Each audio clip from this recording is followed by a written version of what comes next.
Kuala Kangsar, Bandar Diraja merupakan sebuah tempat yang bersejarah. Hari ini, saya ingin memperkenalkan kolam air yang terletak berhampiran stesen kereta api dari atas Gigantas. Anda dapat menikmati pemandangan gunung di sekitar Kuala Kangsar.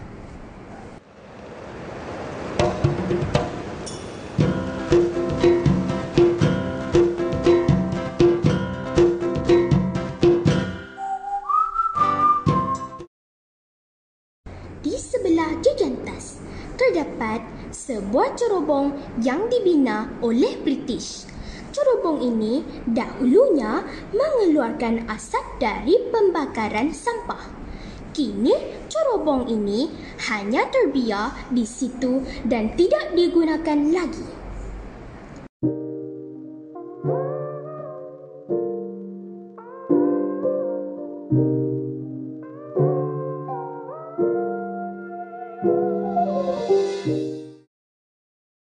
Rumah saya berhampiran dengan stesen kereta api.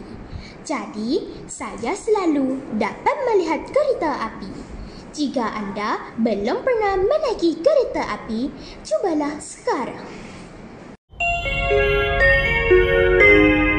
Pintu akan ditutup. Sila awasi. Tempat yang kelihatan di hadapan ialah Kolumbarium Kuala Kangsar. Kini, ramai orang memilih untuk menyimpan abu mayat di dalam kolumbarium.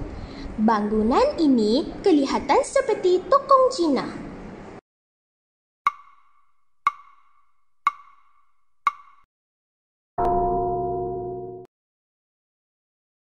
Di atas bukit, kita dapat melihat sebuah kawasan yang telah dikunci dan dilarang masuk.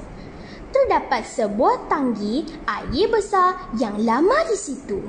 Itulah sebabnya tempat ini dinamakan sebagai kolom air.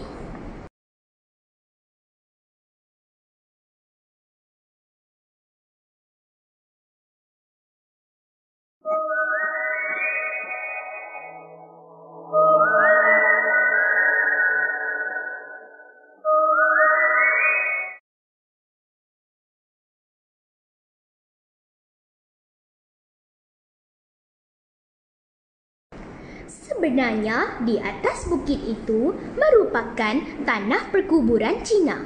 Dari sudut ini, anda dapat melihat pemandangan seluruh Kuala Kangsar. Memandang alam dari atas bukit, sejauh pandangku lepaskan. Pengenalan untuk hari ini sampai di sini sahaja.